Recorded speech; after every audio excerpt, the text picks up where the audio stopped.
Nous mettre à l'aise. Il s'agit de Maître Dadje qui arrive, conseiller juridique de Tidiane Thiam. Son regard justement sur les destins électoraux du président du PDC Tidiane Thiam et de Laurent Gbagbo qui vont se jouer au Conseil constitutionnel dans quelques jours. Dans quel état d'esprit, justement, est donc le Conseil du président Tidiane Thiam à quelques jours de la décision? Bonsoir. Nous savons que nous serons à l'aise avec vous ce soir, ça c'est clair. Dans quel état d'esprit se trouve le Conseil de Tidiane Thiam? Un bel état d'esprit. Nous nous en tenons à la décision du Conseil constitutionnel. C'est ça la réalité. Après, personne ne connaît la décision qui va être rendue, mais ça concerne l'intégralité des candidats. Aucun candidat n'est à l'abri d'une mauvaise décision ou d'une élimination. Très bien. Messieurs, commençons, oui, Herman. Ma question, est-ce qu'au soir du 10 septembre, si votre candidat, enfin, le candidat dont vous défendez les droits, elle n'est pas sur la liste électorale, n'est pas finalement sur la liste définitive des candidats retenus à l'élection présidentielle, est-ce que vous avez un recours? Je tiens à vous rappeler que je suis l'avocat principal de Mme Simone Ehifé Gbagbo, ex-première dame depuis 2008. Et j'ai plusieurs clients sur cette liste en attente de la validation du Conseil constitutionnel. Donc la question concerne duquel des candidats vous parlez? Parlons des candidats notamment qui ne sont pas déjà sur la liste électorale et sur lesquels il y a possibilité ou... D'accord, je comprends parfaitement. Pour moi, ce qui est clair, c'est que nous avons des tests qui posent problème. Lesquels? Vous avez la Constitution qui vous donne les critères pour être candidat à l'élection présidentielle. En son article? L'article 54, je pense. Et vous avez le Code électoral qui vous donne aussi des critères pour être candidat à l'élection présidentielle. Et il y a quelque chose qui est assez particulier, c'est que l'article 55... Sur l'article 54, on va trouver... 55, voilà. L'article 55 qui vous dit, voilà les conditions pour être candidat à l'élection présidentielle. Dans cet article-là, il y a une seule phrase qui est différente de celle de l'article 43 du Code électoral. Je crois que c'est la phrase sur l'intégration du vice-président. Non, attendez. Pour les dossiers du moment ou les éléments qu'il faut pour être... constitutif. Alors, voilà, dossier. Est-ce que nous sommes à l'article 54? En réalité, non, si vous voulez, il faut faire la différence entre les éléments constitutifs et les conditions. Voilà, 54 et 55, on est sur autre chose. Oui. L'article 55 de la Constitution. Oui. Pour moi, il est assez précis, sauf erreur de ma part. Allez-y. C'est d'être ivoirien, de père ou de mère, c'est d'être âgé de 35 ans, c'est de jouir de ses droits civils et politiques. Et puis, voilà, c'est ça, principalement. Après, avant ça, il choisit un vice-président de la République. Non, c'est ce que je dis. Voilà.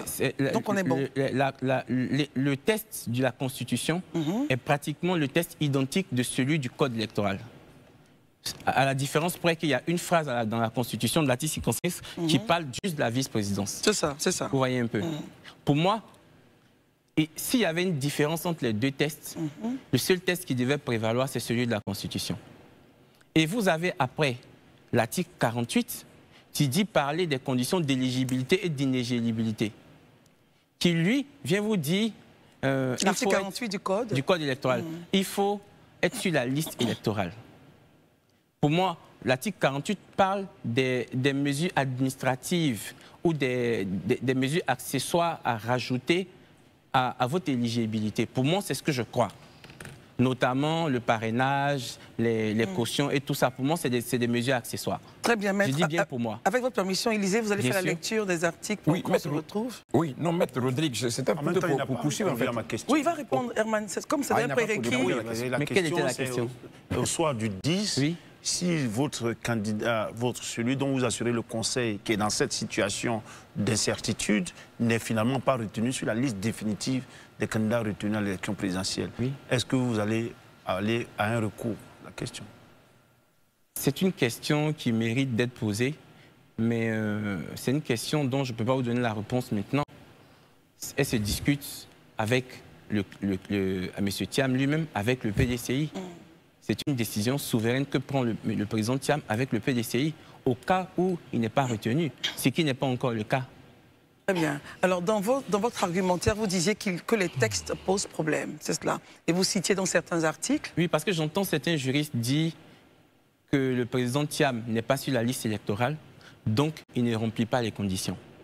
Mais je dis que cette petite condition fixée par le code électoral n'est pas celle fixée par la Constitution.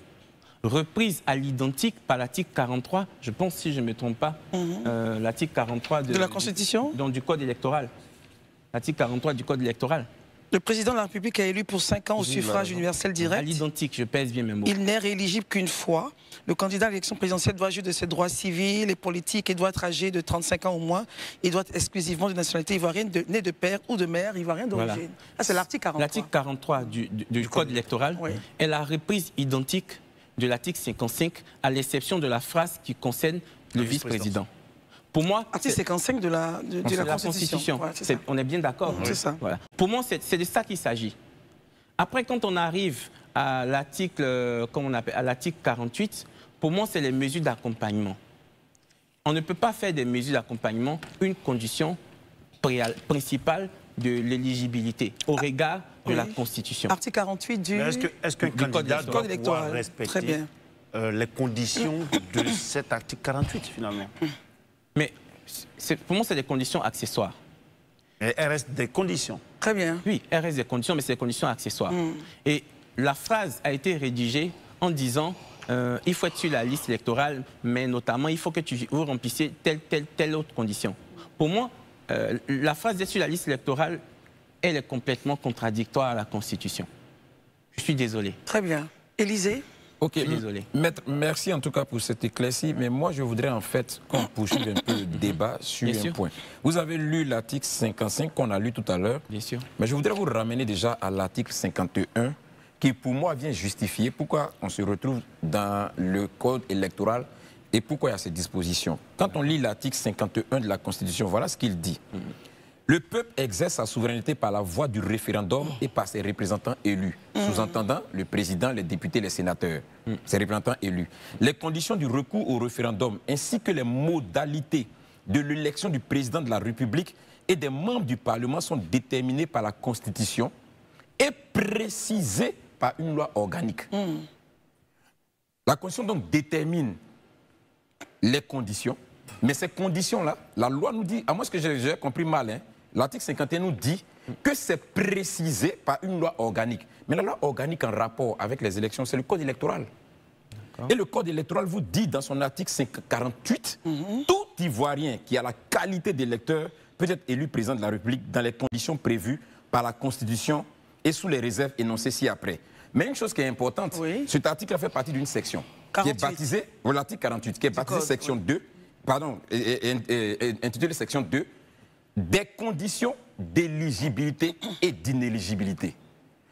L'article 51 vous dit que les lois, pardon, les conditions pour être candidat, là, c'est encadré par la Constitution, mais c'est précisé par une loi organique. Et la loi organique en rapport avec les élections, c'est le code électoral. Et le code électoral qui est censé préciser donc ces lois vous dit à son article 48 que ne peut être donc candidat ou élu que quelqu'un qui est électeur. Non, c'est pas ce qu'il dit. Qu'est-ce qu'il dit? Alors, on va l'écouter pour avoir sa compréhension. Tu intègres la négation qui ne se retrouve pas dans le texte. Oui, non, allons-y, je vous suis. On te dit, tout Ivoirien qui est sur la liste peut être candidat. Mais on n'a pas dit, ne peut être candidat un Ivoirien qui n'est pas sur la liste. La différence, pour moi, c'est deux choses différentes. Aussi sur la différence, justement. La différence, la nuance. Mais si on veut exclure une catégorie, pour moi, on vous dira, les tests aiment bien vous dire, ne peut celui qui tend. On dit peut être candidat, c'est une possibilité, celui qui est sur la liste. Moi, je m'arrête là. On n'a pas dit ne peut être candidat celui qui n'est pas sur la liste. Mais je dis et je répète, la Constitution vous donne des conditions à l'identique de l'article 55 et à l'identique de l'article 43. Je m'en tiens à ça. Ça, c'est la première chose. Maintenant, si on veut rentrer dans l'effectivité du respect de la loi, parce que ce que je constate, c'est que chacun de nous, les gens utilisent la loi quand ça les arrange. Si on respectait la loi, le président Tidjane Thiam serait sur la liste électorale actuellement. Je ne suis pas en train de faire référence à la décision de justice. vous connaissez mon avis là-dessus, on ne va pas revenir sur ce point-là. J'estime que la décision n'était pas bonne, mais on ne va pas revenir là-dessus. Mais si on avait respecté la loi qui dit que chaque année, on doit organiser le référendum et ce n'est pas discutable. La révision de la liste électorale et que ce n'est pas discutable, parce que ça aussi, c'est aussi le respect de la loi, le président Tidiane Thiam serait réinscrit de nouveau, puisqu'il est redevenu automatiquement ivoirien ou systématiquement. Il serait inscrit. Je suis désolé. Donc, on ne peut pas décider de ne pas respecter la loi pour pénaliser des Ivoiriens et puis leur opposer le respect de la loi quand ça ne les arrange pas. Je suis désolé. On nous dit que c'était une question de temps, mais on peut faire une révision light. Je suis désolé. Si on pouvait la faire on peut la faire sur 3 semaines ou 1 mois, on peut dire qu'on la fait sur 3 jours ou 1 semaine et que quelques Ivoiriens qui veulent s'inscrire peuvent s'inscrire. Très bien. Où est le problème? D'accord. Maître Rodrigue. Dernière relance, Élisée. Ok, dernière relance. Maître Rodrigue, j'entends ce que vous dites, mais comme quelqu'un pourrait le dire, avec des si, on pourrait construire une basilique à Pau-Bouin. Donc, on laisse tomber les si. Là, on est devant le fait accompli. On a déjà fini la RLE, on est dans une autre étape. Et cette étape-là, aujourd'hui, nous amène vers la question de l'éligibilité. On n'a pas fait la RLE de 2025, c'est 2 choses différentes. Bon, ok, soit. Est-ce qu'on est au moins d'accord avec ce point? Non, moi je ne suis pas d'accord avec vous, mais restons sur ce point. Je ne fais pas le débat avec vous. Il faut qu'on s'écoute. Mais moi, je veux juste... Oui, je ne suis pas d'accord avec vous, mais je ne fais pas le débat avec vous, on poursuit. D'accord. Ok. Moi, je veux juste qu'on comprenne. Une chose est fondamentale. Vous êtes un homme de droit. Et je pense que vous êtes très attaché au respect du droit. Vous avez dénoncé une situation qui semble être une situation injuste tout à l'heure. C'est la question de la révision de la liste, on ne reviendra pas dessus.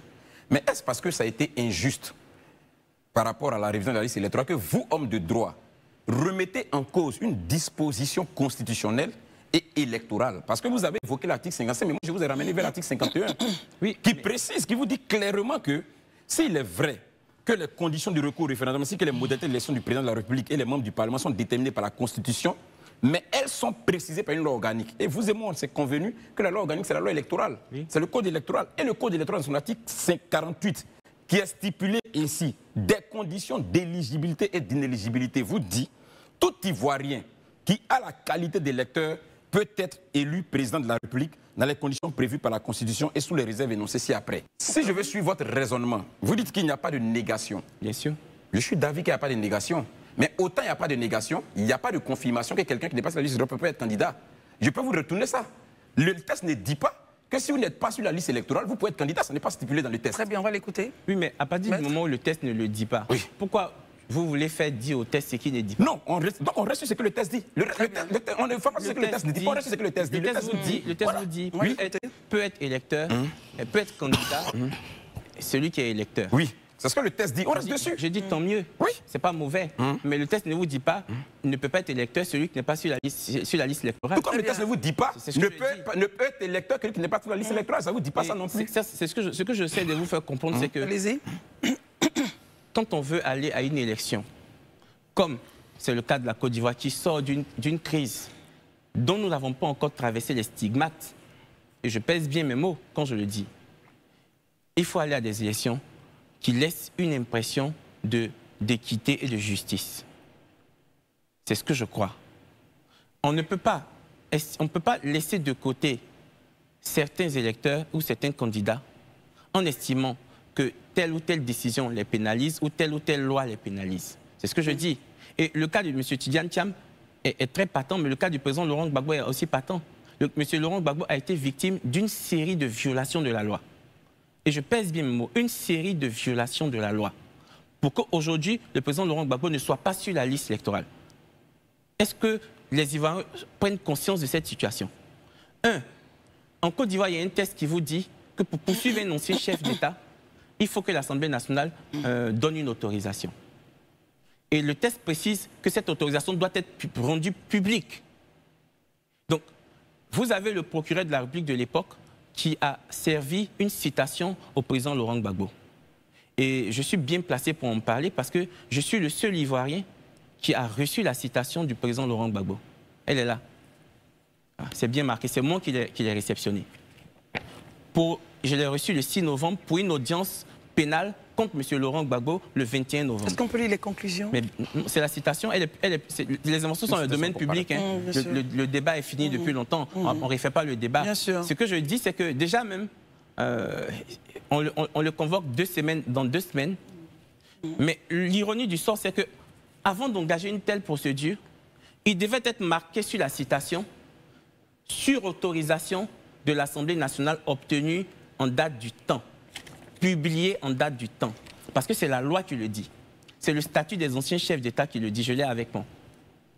Donc, on poursuit quelqu'un en violence. Par exemple, quand on doit poursuivre un magistrat, la loi dit qu'il faut avoir une autorisation du Conseil supérieur de la magistrature. Sauf pour les cas de flagrant délit. C'est-à-dire que tout de suite, je sors, je tire sur quelqu'un, je suis magistrat et on m'attrape là et on m'envoie à la police ou chez le procureur. Ça, c'est un cas de flagrant délit. Mais à part cela, il faut que le Conseil supérieur de la magistrature donne son autorisation pour poursuivre un magistrat. Donc, vous avez un magistrat qui est poursuivi et condamné par une juridiction sans avoir obtenu l'autorisation du Conseil supérieur de la magistrature. Que vaut cette décision? C'est une décision de forfaiture. Qu'est-ce qu'elle vaut? Ça, c'est la première chose. Je viens, parce que c'est important. Premièrement, c'est ça qui se pose comme problème. Deuxièmement, deuxième violation de la loi. La loi ivoirienne, en droit ivoirien, on n'estrade pas un national. Il n'est pas possible d'estrader un national ivoirien. Ce n'est pas possible. Le test qui était prévu en la matière ne concernait que l'extradition des étrangers. Le président Laurent Gbagbo a été transféré, extradé à la CPI.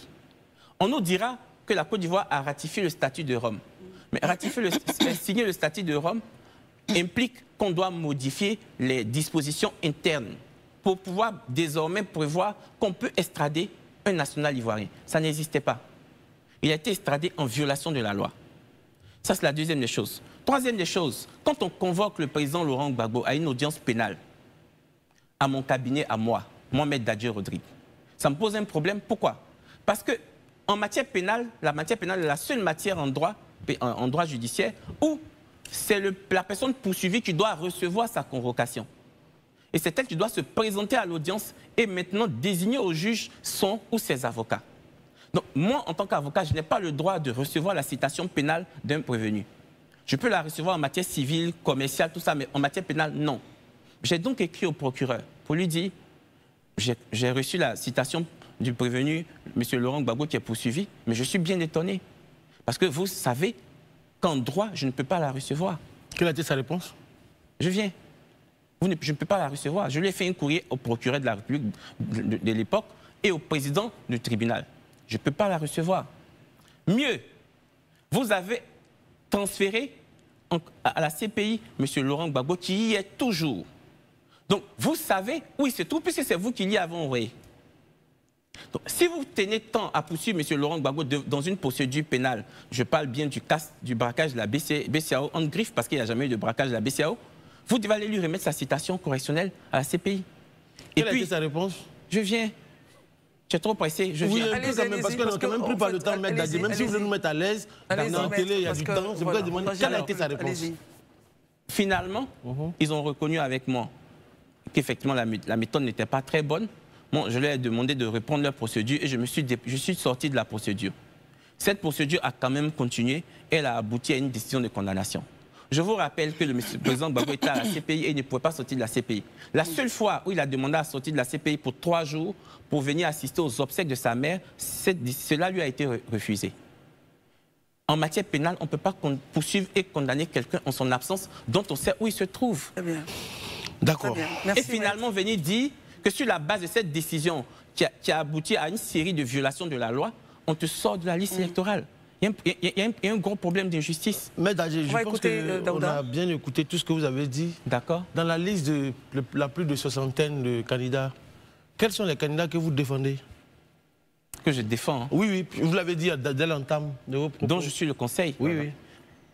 Aujourd'hui, Mme Simone Gbagbo est le président Tidjane Thiam. C'est les deux? C'est tout. D'accord. Donc finalement, quand vous sortez tous ces vieux discours qui concernent comment on appelle ça? Je ne trouve pas que ce soit un vieux discours, c'est un discours qui est d'actualité. Si vous permettez que je puisse arriver au bout, vous allez comprendre mieux. Même si vous allez mettre les gens à l'aise, laissez-moi vous mettre à l'aise. Le vieux discours me gêne. Mais laissez-moi vous mettre à l'aise. C'est gênant, vous retirer et puis on avance. Voilà. Donc quand je pars du principe qu'il y a eu des décisions de justice qui sont passées, tout et tout, est-ce qu'aujourd'hui, Maître Dadje, aujourd'hui, sur ce plateau, est en train de mettre en cause toutes les décisions de justice qui ont été prises depuis des années jusqu'à aujourd'hui, sur ce plateau-là maintenant? Et qu'est-ce qu'il recherche Ou bien peut-être c'est de la surabondance, parce que ce sont vos mots. Hein, je vais vous mettre à l'aise. Mettez-moi à l'aise. Je vais vous rappeler... Allez-y, maître. Il y a un juriste, un éminent juriste que j'aime bien, c'est le ministre Cissé Bakongo, qui a fait un livre en 2 tomes. Et dans ce livre-là, il vous parlait de la décision du président Tia Koné. La décision qui avait éliminé le président Ouattara comme candidat aux élections. Et qui expliquait que cette décision n'était pas une bonne décision. Parce que cette décision, même si elle a été rendue par la plus haute cour ivoirienne, a été rendue en violation de la loi. Et moi, je vous dis quelque chose. Je suis complètement d'accord avec lui. Vous savez pourquoi? Parce qu'il vous dit que la haute cour qui statuait sur l'éligibilité des candidats n'était pas la cour compétente pour statuer sur la nationalité du président Ouattara. Il avait complètement raison. De la même manière, la décision de justice qui a été rendue sur le président Thiam, en ce qui concerne son retrait sur la liste électorale, n'était pas un procès sur sa nationalité. Donc, si je reste dans l'enseignement et dans l'alignement du ministre Cissé Bakongo, dont j'ai le livre et dont j'ai l'extrait ici, que je pourrais lui donner, il vous dit clairement que ce n'était pas le rôle de la juridiction qui a statué sur la radiation de M. Thiam sur la liste électorale. On devait se contenter de constater qu'il a rempli les conditions. Mais est-ce qu'on peut... Je termine. Si on estimait qu'il n'était pas ivoirien, il fallait lui faire un procès sur la nationalité, conformément au code de la nationalité. Ok, techniquement, quand vous dites Cissé Ibrahima Bakongo a écrit un document, il est juriste, vous nous rappelez, et c'est à dessein. Brillant juriste, c'est précis. Brillant juriste. Que j'aime bien en plus. Et que vous aimez bien. Bien sûr. Mais finalement, ce n'était pas lui qui devait statuer sur cette décision. Qui, lui? Donc, je parle de Cissé Ibrahima Bakongo. Tia Koné a donné une décision, mais M. Cissé Ibrahima Bakongo, brillantissime qu'il soit, il a donné son opinion. Mais c'est M. Tia Koné qui a décidé. Mais je pense... Je termine. Permettez aussi. Il termine et puis... Parce qu'il a... Finalement, aujourd'hui, quand on regarde la situation en Côte d'Ivoire, en 2020, le Conseil constitutionnel a donné un arrêt dit, lui là peut être candidat, M. Ouattara peut être candidat, M. Laurent Gbagbo ne peut pas être candidat. Oui. Est-ce qu'on peut mettre tout ça dans le même contexte pour dire que chacun a le droit de donner son opinion? Mais finalement, le seul qui décide, c'est le Conseil constitutionnel. D'accord. Et je vais te mettre à l'aise. Mettez-moi toujours à l'aise. Ce que tu dois comprendre en matière de justice, il y a ce qu'on appelle les revirements jurisprudentiels. C'est-à-dire que vous pouvez avoir la haute cour de cassation en France ou en Côte d'Ivoire qui peut dire pour rentrer au tribunal, il faut marcher sur le pied gauche. Et c'est cette décision qui est valable pour tout le monde. Et puis après, ils peuvent se rendre compte que finalement, ce n'était pas la bonne décision. On a commis une erreur, on va modifier. Il faut marcher sur les 2 pieds pour rentrer au tribunal. Ce qu'on appelle les revirements jurisprudentiels. Alors, je tiens à te dire que ça a toujours existé dans le monde, les revirements jurisprudentiels. La Haute Cour rend sa décision. Ce n'est pas parce que la Haute Cour a dit il y a 5 ans que M. Gbagbo devait être éliminé de la liste des candidats qu'elle est obligée de le dire. Sinon, il n'y aurait pas de revirement jurisprudentiel. Donc, et la justice n'évoluerait pas. On le laisse terminer. Et la justice n'évoluerait pas. Je vais vous donner un exemple banal. La CCJA, qui est la plus haute cour en matière commerciale dans l'OADA, dans les pays de l'OADA, estimait avant que les entreprises d'État qui exercent dans le domaine commercial bénéficiaient de l'immunité d'exercice. Donc, si par exemple, vous avez une banque comme la BNI, quand vous faites un procès qui a votre argent, si vous la condamnez à vous payer, elle n'est pas obligée de vous payer parce qu'elle a l'immunité d'exécution. Cette position de la CGA est restée comme ça pendant des années, et maintenant la CGA a dit non, c'est injuste. Si vous êtes une entreprise d'État et que vous allez sur le domaine commercial, vous devez respecter les règles commerciales. Donc, on doit pouvoir vous condamner et vous exécuter. Et il y a eu ce revirement jurisprudentiel. Mais au moment où la CCJ a rendu la décision avant, il y a des juristes qui n'étaient pas d'accord avec ça et qui ont alimenté les opinions jusqu'à convaincre la CCJ de changer sa position. D'accord. Voilà. Donc, en fait, maître, vous venez nous dire ici, en fait, ce soir, que vous pensez bien que le Conseil constitutionnel pourrait donc valider les candidatures au vu de l'exemple donné. Ce que je dis, et moi je tiens à le dire, les magistrats du Conseil constitutionnel sont de très bons magistrats et de très grands. Et moi j'ai beaucoup d'admiration pour Mme Chantal Camara. Mais vous semblez dire qu'ils se trompent beaucoup parce qu'elle était dans l'ancien conseil. Non, attention. Ils se sont trompés. Non. Allons-y, on va l'écouter. Je t'ai dit qu'il peut y avoir des revirements jurisprudentiels. Je souhaite, pour moi, parce que je suis favorable à ces candidats-là, qu'il y ait un revirement jurisprudentiel. Mais je respecte la décision que le Conseil constitutionnel va rendre. Je peux ne pas avoir le même avis que le Conseil, mais je la respecte. Parce que les magistrats de cette cour-là sont de très bons magistrats. Madame Chantal Camara, pour moi, c'est l'un des meilleurs magistrats de sa génération. Les autres magistrats qui sont là-bas, je les connais, ce sont de très bons magistrats. Voilà ce que je dis. Mais après, ce sont des humains, ils rendent la décision selon eux au regard de la loi et de leur position juridictionnelle. Très bien, Herman. Il estime qu'il y a certains cas pour lesquels il espère que la décision soit favorable, mais ce qui est intéressant, qu'il accepte la décision qui va être donnée. Est-ce que dans cette possibilité-là, cette éventualité-là, vous la présentez à votre candidat? Quelle éventualité? C'est ça, l'éventualité. Je présente quoi? Il y a une possibilité qu'il soit récalé, en fait. Je dirais qu'on n'en a pas encore parlé, mais même si on en avait parlé, je n'en parlerai pas ici en public. Mais ce que je crois, et je le dis pour que ce soit important, pour que nous ayons le sentiment que les choses ont été justes, je prie Dieu que le Conseil constitutionnel repart à l'injustice dont a été victime le président Laurent Gbagbo. Parce que je vous le dis, si on n'avait pas violé toutes ces lois-là, le président Laurent Gbagbo ne serait encore sur la liste électorale.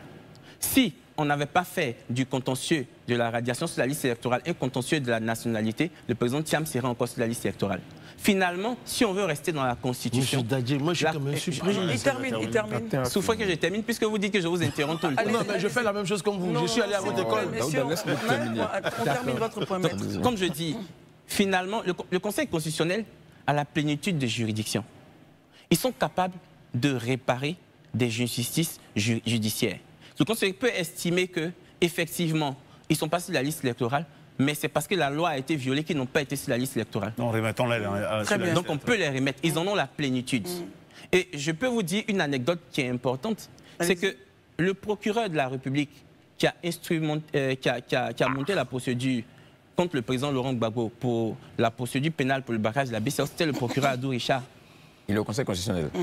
S'il regarde bien, si toutes les conditions les lois ont été respectées pour la poursuite du président Laurent Gbagbo, je ne suis pas très sûr.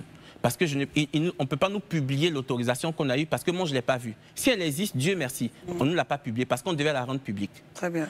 On n'a pas été en mesure d'aller servir la citation au président Laurent Gbagbo à la CPI. Aujourd'hui, qu'il est au Conseil constitutionnel, peut-être qu'il peut réparer cette petite injustice. Daouda, vous aurez la parole tout à l'heure. Élisée. OK.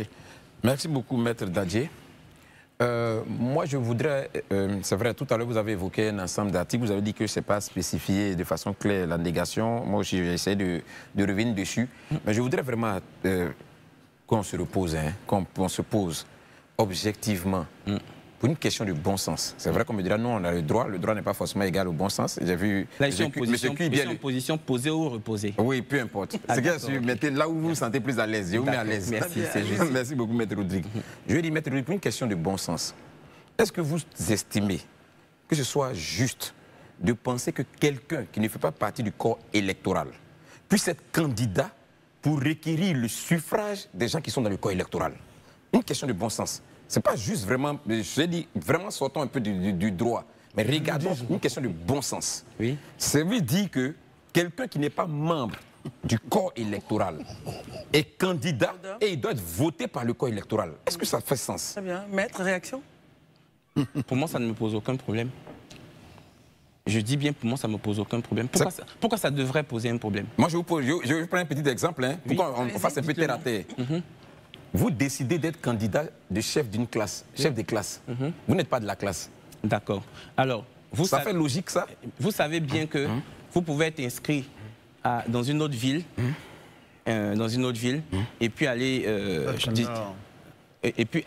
être candidat ailleurs. Dans une autre ville. Mais vous appartenez au collège électoral ou pas? Meilleure explication, maître, pour bien comprendre. Vous faites partie du collège électoral ou pas? Non, parce que le dernier exemple qu'il vient de donner, il a dit quoi? Vous n'êtes pas chef d'une classe, vous n'êtes même pas... On est au lycée. Non, je viens. Ah d'accord, ok. Il dit, vous voulez être chef d'une classe dans laquelle vous n'êtes pas. Oui. Je dis, mais oui, tu peux t'inscrire à Zong et puis décider d'aller être candidat ailleurs. Et ça pose quel problème? Non, mais vous faites pas. Non, mais il y a un problème. Non, il y a un problème. Pas de la classe. C'est l'exemple donné. Je m'en tiens à son exemple. Je te mets à l'aise. Non, vous n'avez pas compris mon exemple. Son exemple est mauvais. Non, vous n'avez pas compris mon exemple. S'il vous plaît. D'accord. On va s'écouter. Doucement. Vous n'avez pas compris mon exemple. Non, vous n'avez pas compris mon exemple. Maître Dadje, allons doucement. Relance, oui. Voilà, je vais expliquer mon exemple. Vous êtes dans une classe d'école. Vous, et chaque année, on dit on vote le chef de classe, de la classe. Vous n'êtes ni élève, de la classe, Oui. ni même élève de l'école. Et vous prétendez, de là où vous êtes derrière, c'est un exemple, je prends. Là, de tu as là où rajouté une condition complémentaire parce que tu dis, non, Bon, il n'y a oui. plus élève de l'école. Non, soyez même de l'école. Je ne Faut pas jouer à ce jeu-là, il va te Non, faire soyez de l'école, il n'y a même pas de problème. Mais vous n'êtes pas de la classe. Or, la qualité déjà pour être élu chef de classe, c'est que tu sois de la classe. Parce que tu as dirigé tes enfants dans la classe. Et puis vous dites non. C'est pas tes enfants. Bon, pardon, tes amis. Excuse-moi, non, je dis tes amis. Mais vous êtes sur des détails. Non, tes amis. Excuse Tes amis. Allez-y.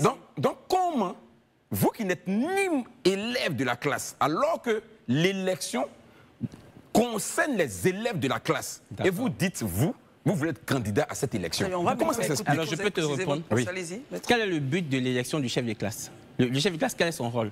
Son rôle, c'est d'encadrer les élèves de sa classe. C'est de pouvoir les diriger, les élèves de sa classe. Pour leur bien-être. Mais oui. Mais je n'ai pas besoin d'être dans la classe pour pouvoir apporter mon expérience. Non, mais pourquoi tu dis ça? C'est pas sérieux. Pourquoi ça pose Non, problème? maintenant, il y a un problème. Maintenant, il y a un problème. Attendez, je termine. Alors, Je suis choqué. Je veux bien terminer. Puisque vous êtes attaché à ces positions humaines-là, vous trouvez juste que des candidats, par violation de la loi, aient été éliminés d'une élection présidentielle?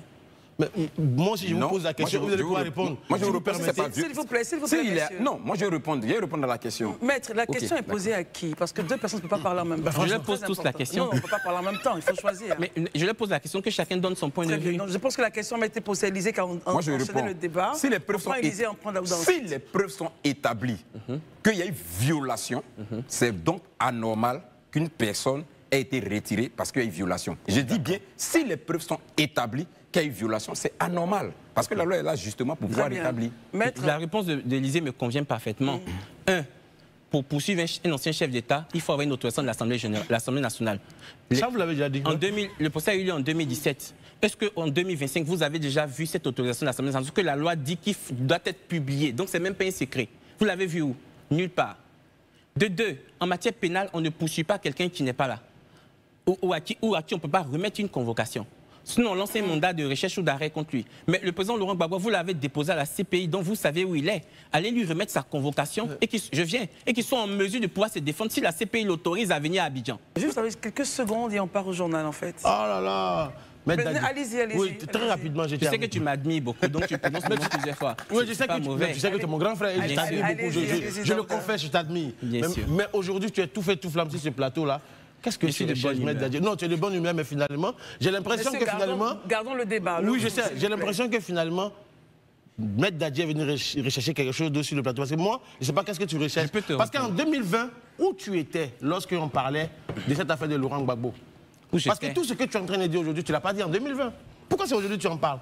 Qu'est-ce que tu recherches réellement? Qu'est-ce que je recherche? Je ne sais pas, je devais savoir. Parce que j'ai posé la question exprès. Êtes-vous le conseiller de Laurent Gbagbo? Non. Donc c'est écarté. D'accord. C'est ça? Vous n'êtes pas son conseil? Oui. Maintenant, quelle est cette verve que vous avez dans Laurent Gbagbo? Je pense que vous devez vous accentuer sur M. Thiam, Mme Simone et Yves Gbagbo. Mais Laurent Gbagbo, alors, finalement, qu'est-ce que le chef Dadje? Je te réponds. Maître, vous répondez. Je te réponds droit dans les yeux. Non, droit dans les yeux. Oui, bien sûr, je te réponds dans les yeux. Je ne suis pas RHDP, mais j'ai accepté de défendre le ministre Nguessan Joël. Je viens, alors que j'aurais pu refuser. Je ne suis pas force nouvelle, mais quand on a poursuivi les forces nouvelles au procès d'assises, parce qu'ils avaient pris des pancartes pour demander simplement le paiement de leurs primes sans âme, qu'on les a poursuivis aux assises, je les ai défendus gratuitement pendant qu'aucun avocat RHGP ou pour Gbagbo ne voulait les défendre. Et gratuitement. Parce que je trouvais que c'était juste qu'on les défende. Donc je trouve que c'est juste qu'on repart l'injustice qui a été faite au président Laurent Gbagbo. Et ça n'a pas de nom. Est-ce que tu ne veux pas tirer l'aura de Laurent Gbagbo sur Tidiane Thiam, sachant que ton candidat Tidiane Thiam, finalement... je pensais que tu parlais de tirer l'aura du président Gbagbo sur moi. Non, pas sur toi. Je pense que tu ne peux pas supporter l'aura de Laurent Gbagbo. Tu es en train de tirer l'aura de Laurent Gbagbo pour le mettre sur Thiam, sachant que Thiam, il est folklore dans l'histoire. Non, le président Thiam il a fait preuve de... Le président Thiam respecte les conditions de la Constitution. Non, M. Tidiane Thiam, je vous assure qu'il a fait preuve de négligence. Je suis désolé. Non, Maître Dadje, il a été négligent. Ça, c'est Depuis 2023, Daouda, Maître Dadje, votre dernier mot. Mon dernier mot, c'est que je souhaite que le Conseil constitutionnel, pour qui j'ai beaucoup de respect, essaye de réparer ces injustices-là qui sont liées à la violation de certaines lois qui ont conduit aujourd'hui à pénaliser certains Ivoiriens. Si on veut avoir des élections inclusives où tous les Ivoiriens vont avoir l'impression que leurs candidats ont été pris en compte et que le meilleur a gagné, Moi, je sais qu'on nous dit partout que le président Ouattara a le meilleur bilan. Pour moi, il a le meilleur bilan, il n'a aucun problème pour gagner les élections. Il peut mettre ses opposants dans la course et il gagne ses élections tranquillement. Et la Côte d'Ivoire est apaisée. C'est ce que je souhaite aujourd'hui pour mon pays. Il doit les mettre au dos. Merci beaucoup, Daouda. Les mettre à l'aise. Merci. Les mettre au dos. Merci d'être venu, Maître Dadji. Je vous en prie. Mais vous êtes le conseiller juridique de Tidiane Thiam et vous parliez donc Et avec je suis aussi nous. l'avocat principal de Mme Simone Oui, très souvent on ne le mentionne pas. Et pas celui de Laurent Gbagbo. Daouda. Alors vous étiez là pour réagir sur les destins électoraux de Laurent Gbagbo et Tidiane Thiam qui vont se jouer donc dans quelques jours au Conseil constitutionnel. Merci d'être venu. Merci infiniment. Nous allons recevoir le docteur Christian Adjelou, enseignant-chercheur en droit. Avec lui, on aura cette thématique que dit le code électoral et la constitution ivoirienne sur la qualité d'électeurs en Côte d'Ivoire. Et ensuite, mais avant, Élisée Boloube nous fera donc une chronique sur le Japon qui renforce son engagement en Afrique. À tout de suite.